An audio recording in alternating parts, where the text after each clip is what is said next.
ਸਤਿ ਸ਼੍ਰੀ ਅਕਾਲ, ਸਵਾਗਤ ਹੈ ਤੁਹਾਡਾ ਸਾਰਿਆਂ ਦਾ ਸਾਡੀ ਇਸ ਖਾਸ ਪੇਸ਼ਕਸ਼ ਦੇ ਵਿੱਚ। ਮੈਂ ਹਾਂ ਰੁਪਿੰਦਰ ਕੌਰ। ਅੱਜ ਦੀ ਸਾਡੀ ਖਾਸ ਪੇਸ਼ਕਸ਼ ਆਧਾਰਿਤ ਹੈ ਕੈਨੇਡਾ ਇੰਡੀਆ ਕੌਨਕਲੇਵ ਤੇ ਇੰਡੀਆ ਐਟ 75 ਆਜ਼ਾਦੀ ਕਾ ਅੰਮ੍ਰਿਤ ਮਹੋਤਸਵ। ਇਸੇ ਸੰਬੰਧ ਵਿੱਚ ਭਾਰਤ ਸੈਂਟਰ ਆਫ ਕੈਨੇਡਾ ਵੱਲੋਂ ਕੌਂਸੂਲੇਟ ਜਨਰਲ ਆਫ ਇੰਡੀਆ ਦੇ ਸਹਿਯੋਗ ਨਾਲ ਇੱਕ ਡਿਸਕਸ਼ਨ ਆਯੋਜਿਤ ਕੀਤੀ ਗਈ, ਜਿਸ ਦਾ ਟੌਪਿਕ ਸੀ Canada India collaboration through human centric approach. ਤੇ ਇਸ ਡਿਸਕਸ਼ਨ ਨੂੰ ਮੋਡਰੇਟ ਕੀਤਾ ਗਿਆ ਭਾਰਤ ਸੈਂਟਰ ਆਫ ਕੈਨੇਡਾ ਦੀ ਪ੍ਰੈਜ਼ੀਡੈਂਟ ਡਾਕਟਰ ਨਿਵੇਦਿਤਾ ਕੁੰਡੂ ਵੱਲੋਂ। ਆਓ ਸਿੱਧਾ ਤੁਹਾਨੂੰ ਲੈ ਕੇ ਚੱਲਦੇ ਹਾਂ ਇਸ ਡਿਸਕਸ਼ਨ ਤੇ। Hello and namaste everyone. I, Nivedita Das Kundu, welcome all the distinguished panelists for today's Canada-India Conclave. This program organized to celebrate India at 75, Azadi ka Amrit Mahotsav. Topic of today's panel discussion is on Canada-India partnership, collaboration through human-centric approach. As we all know, Canada and India have long-standing bilateral relationships built upon shared tradition of democracy, pluralism, strong interpersonal connections, and long-standing people-to-people ties. The two countries have embarked on the process aimed at improving and expanding their bilateral ties. Today's discussion will showcase the complementarities driving Canada-India partnership. This program is jointly organized by Bharat Center of Canada, a policy think tank, in collaboration with Consulate General of India in Toronto, supported by PTC TV channel. The eminent panelists for today's program include Srimati Apurva Srivastava. She is Consul General of India in Toronto. Professor Kalpadrum Pasi. He is an adjunct faculty, Bharat Center of Canada, and he is a professor with a prominent university in Ontario. Mr. Gaurav Sharma is an adjunct faculty, Bharat Center of Canada, a technocrat working in information technology sector in Canada. Mr. Mohit Bharti is a research fellow, Bharat Center of Canada, teaching in the college in Ontario. So, to start the discussion, I would like to ask the question to Consul General of India in Toronto, Madam Apurva Srivastava ji. Well, Apurva ji, keeping in mind today's discussion topic, how do you think the people-to-people contact contributes in developing partnership between Canada and India? Thank you, Nivedita. Thank you for inviting me for this wonderful conference on the occasion of 75 years of India independence. Azadi ka Amrit Mahotsav. To going back to your question, of course, it's a very extremely important component between the people-to-people contact is an extremely important component of any bilateral relationship, and it has a special significance here in Canada, which is one of the largest population of Indian diaspora. It's 1.7 million people living here, working here. We have 700 to 750,000 somewhere in between people who are Indian citizens who are working here. Plus there are 230,000 Indian students who are studying here, and definitely many of these people will stay here and make their life out here. As if we look at the Indian diaspora here, I mean it's a very well placed diaspora. They are doing extremely well. They have very well integrated into the Canadian society. Recently the federal elections were held. 19 MPs have been elected from among the Indian diaspora. 3 of them have been made ministers. If you look at Ontario, Winnipeg, there are a lot of MPPs and councillors who are from the Indian origin. So politics, commerce, I mean there are a lot of business people from the Indian origin people. Just an example, Fairfax, Cargojet, several people have been in business, and these people influence a lot. These people influence a lot in the Canadian businesses going and investing in India. For instance, the pension funds, from $5 billion investment in India in 5 years ago, it has come to $60 billion investment by pension funds. So of course they are influencing a lot in the cultural field. People like Lata Padaji, they have been doing a lot of culture, and the students. Recently I went to PEI, I went to New Brunswick, and there, you know, people don't know much about India, but now they are gradually becoming aware of India because of the students and the culture that they bring it with it. Recently, you know, for Diwali, Diwali just happened, and you know, the Canada Post issued postage stamp on Diwali everywhere, you know, wherever I went, you know, in legislative assemblies, and everywhere the Diwali is being celebrated with such great pomp and show. So this is all because of the Indian community here. So that definitely it not only promotes our culture here, but also, you know, helps in bringing together people. There are a lot of researchers, there are a lot of doctors. So in various universities there are professors, and these professors help in fact connecting with their universities back in India. So of course there's a lot of connection, and people to people contact really brings, you know, it's really brings the heart together. So which is a very important component of any relationship. Thank you, Apurvaji. Now to connecting with your last question, last answer. So I would like to ask Mohit, who has been a student, international student in Canada, and now he is working here and he is settled here in Canada. So Mohit, you are teaching also in a Canadian college. So I would like to know that how many Indian international students who come to Canada and they get involved in Canadian labor market, then afterwards do they go back, and how many of them go back, and how many, as per your understanding, stays back in Canada? Yes, that's really a nice question. It's actually, there are a lot of students who stay back and start their professional journey here in Canada only. But then there is another side where students decide to go back to India and keep working in their profession in their home states. But they also try to implement all the skills and strategies they learned over here to make their ventures back home more successful. And the people who are staying over here, most of them also become permanent residents. Okay, thank you. Thank you for your answer. And now we will connect with our next panelist, and he is Gaurav Sharma. He is an IT professional. So, Mr. Gaurav, you are from IT industry. Now, talking of the India-Canada collaboration in technology sector, how do you think IT organizations in Canada can work with the Indian counterparts to enable skilled resource availability and take advantage of huge pool of resources through resource augmentation? Great. So first of all, thanks for the question and inviting me here. And as we know that we Indians are very much respected across the world for our technical skills. So if we talk about big brands in Canada, like 5 big banks of Canada, we have Indian counterparts who are working in these brands for that matter. There are major companies like TCS, Wipro, Techem, and many other Indian companies who are working for these big IT organizations, I can say, because now the world is differentiated by how fast you are developing the technology, right? So all these financial services, banking, financial services, insurance companies in Canada are relying heavily on the skill set of these companies or these SIs who are providing huge value of trained resources in various technologies like Java, C, C#, and many other development technologies. And on top of that, they are highly skilled. So for example, Bangalore is one of the states of India, which is itself a global leader of outsourcing of technical opportunities which are happening across the globe, right? And through them, with these partners and SIs, I believe in Canada we can augment their existing staff, increase their effectiveness, and become one of the most important pillars for their automation initiatives. Okay, now we will take a small break and we'll come back after the break with more discussion on the topic Canada-India partnership, collaboration through human-centric approach.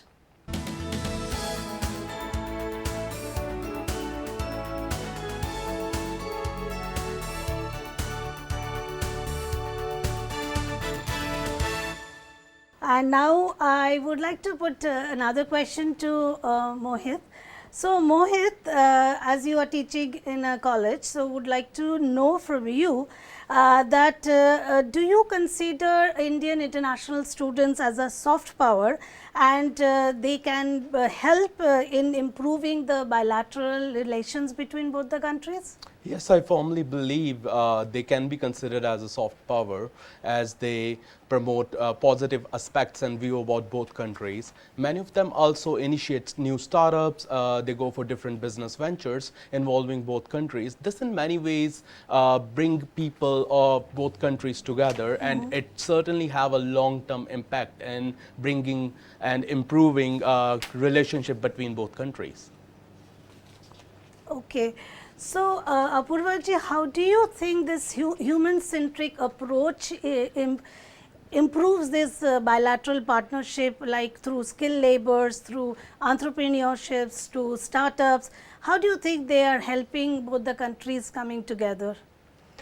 Yeah, as you know, you have rightly said that it's a very important. Indian students come here. Many of them stay here. So as I gave the numbers, 230,000 Indian students more are coming. So all these, most of them stay here, contribute to the skill labor. And apart from the students, India is full of talented people. We are 1.3 billion people, and lot of them, many engineers every year. We are a country with more than 1 billion phone connections, more than 1 billion bank accounts, more than 1 billion unique identity, the Aadhaar, and we are a country with 750 million internet connections, out of which within last 4 years half of them were added in the internet connection. Half of these 750 million internet connections are in the second run cities, not the top metro cities, but the second run cities. They have been added. We are the country with lowest tariffs. So there's a lot of innovations in startup going on back in India. We are the third largest ecosystem, startup ecosystem. We have recently we are like 65 unicorns. Many of them have been formed in last 1 year. So lot of things are happening in India, and many of those startups are coming here in Canada. Next week we have a delegation from NASSCOM for 40 plus companies coming immediately after after the opening up of the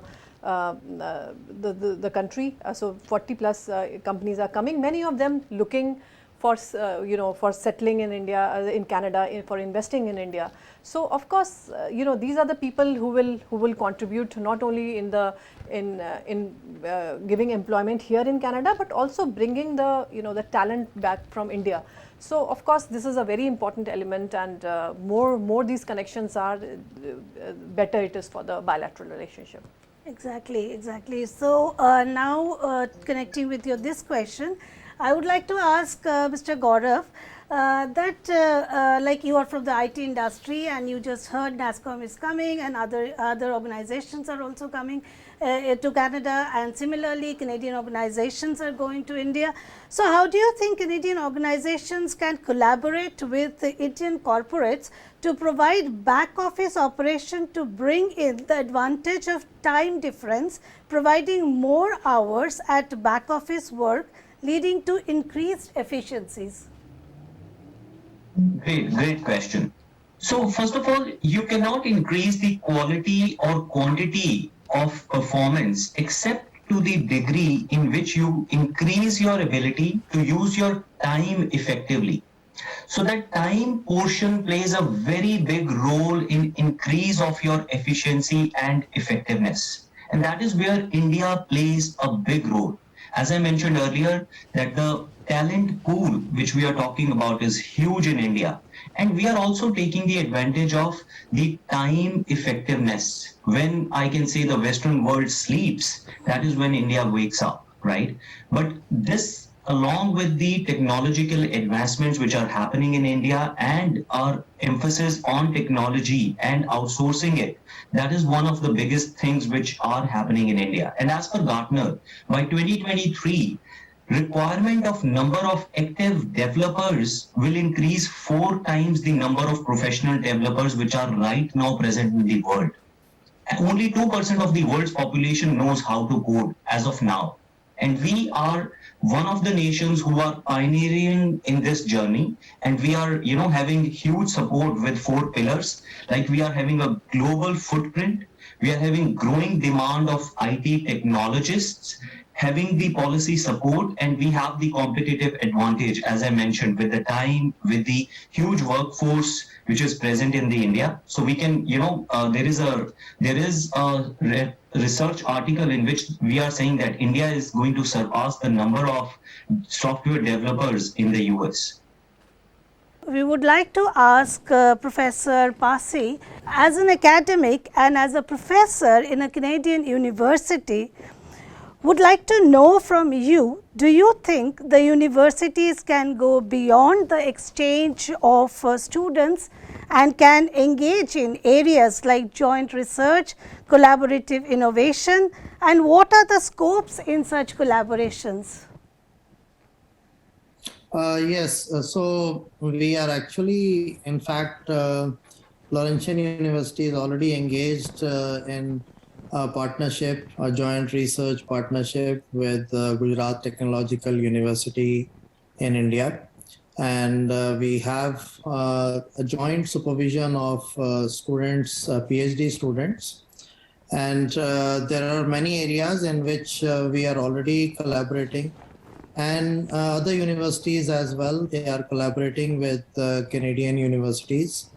So this is already ongoing, and I think this can be further enhanced by more partnerships, and also researcher exchange between the universities. The programs between the universities can also further be enhanced. So this is already taking place, and it can be further enhanced by more partnerships and more engagement of the research amongst the different universities as well as the different individual researchers. Professor Pasi, do you think that educational institutions both in Canada and India can play a role in improving the bilateral relations? Well, I think it would be a small step towards the relation building, because the relation building between countries is a complex process. It is not dependent on one criteria. It is a multifaceted and multi vision that takes place between the different countries. There are many aspects in which countries, they collaborate, and they are in terms of the policies that they have and how each country supports each other. So as academics, there can be some interaction which is a people to people contact, researcher to research contact, and therefore there can be a lot of it can help in the relations, and it's a part of the whole ecosystem. And I think it's every effort that can improve the relations should be made. Now, Mohit, I would like to ask you that during the pandemic, we have seen that online education has become a norm, and that has been going on pretty well, both in Canada and India. So, do you think this online education will continue post-pandemic also, and this will bring both the countries even more closer, because there are people who cannot connect or cannot come here, they can connect through online. So, do you think that will be a prevalent and better for the partnership? Yes, online education is always a great option. It has benefited a lot of colleges and institutions in this pandemic period. But there are still a lot of people and students who are still interested in in-person teaching more, because there is more possibility of direct interaction with the instructors, with the classmate, and of course networking opportunities.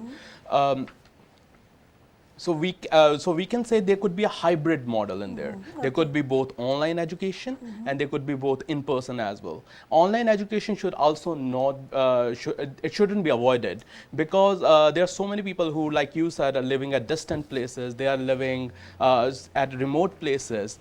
Now they can also have access to high quality of Canadian education, which is actually for sure will improve the relationship. Very good, thank you. So, before we conclude our program, would like to request Srimati Apurva Srivastava ji to share a message to our audience on India at 75, Azadi Ka Amrit Mahotsav. Yeah, so thank you, Nivedita. I think it's a matter of great pride and privilege for all of us to be celebrating 75 years of India's independence. And due to COVID and for other reasons, the celebration will continue for close to 3 years. So it started in March, 12th March, Prime Minister inaugurated it in 2021, and it will go to 15th August 2023. So there is a lot of time for celebrations, and here there are various themes. We are celebrating not only about India's achievements in modern context, but we're also talking about the freedom struggle, the heroes, we have forgotten heroes. We don't, we talk about few people, but we don't talk about a lot of other people who have contributed to our freedom struggle. So things like that, our scientific achievements, our achievements in the field of sports, or all sorts of things we are celebrating. So we, as a consulate, in Canada also, we have started the celebrations. So we began it. The consulate began it in Quebec, in Hotel de Glace, the ice hotel, where we requested one of the prominent ice sculptor to make a Gandhi sculpture. So he made it in 5 hours flat, and that is how we inaugurated our Azadi Ka Amrit Mahotsav. We have done various events after that. We have done Sanskrit on wheels. We have felicitated the ex-servicemen, Varisht Yodha, as we call them. We have felicitated 87 Varisht Yodhas, ex-servicemen who are settled here in Canada more than 75 years. So it happens earlier this month, in October actually. So a lot of events have been planned for next year as well. So I would request all of you to please participate in that. We do a lot of online quizzes and other online content. So please follow us on our social media. Please be a part of this celebration, and if anything you want to, your suggestions are most welcome. If you have some suggestions that what we can do to celebrate here in Canada in such a big manner, because it's the huge Indian community here. So of course a lot is expected from us to do it in a much more befitting manner here. So definitely all your suggestions are welcome, and request all of you to participate in whatever way possible. Thank you to all our eminent panelists, and sincerely hope today's panel discussion on the topic Canada-India partnership collaboration through human-centric approach added value, and look forward to continued participation through Canada-India Conclave. Namaste and goodbye. Thank you. ਤੇ ਐਸੀ ਸਾਡੀ ਖਾਸ ਪੇਸ਼ਕਸ਼ India at 75 ਆਜ਼ਾਦੀ ਕਾ ਅੰਮ੍ਰਿਤ ਮਹੋਤਸਵ ਦੇ ਸੰਬੰਧ ਦੇ ਵਿੱਚ। ਇਸ ਦੇ ਲਈ ਅਸੀਂ ਖਾਸ ਤੌਰ ਤੇ ਭਾਰਤ ਸੈਂਟਰ ਆਫ ਕੈਨੇਡਾ ਤੇ ਕੌਂਸਲੇਟ ਜਨਰਲ ਆਫ ਇੰਡੀਆ ਦਾ ਧੰਨਵਾਦ ਕਰਦੇ ਹਾਂ। ਉਮੀਦ ਕਰਦੇ ਹਾਂ ਸਾਡੀ ਇਹ ਖਾਸ ਪੇਸ਼ਕਸ਼ ਤੁਹਾਨੂੰ ਪਸੰਦ ਆਈ ਹੋਵੇਗੀ। ਫਿਲਹਾਲ ਸਾਨੂੰ ਦਿਓ ਇਜਾਜ਼ਤ, ਤੇ ਦੇਸ਼ ਦੁਨੀਆ ਦੀਆਂ ਖਬਰਾਂ ਲਈ ਤੁਸੀਂ ਬਣੇ ਰਹੋ PTC ਦੇ ਨਾਲ।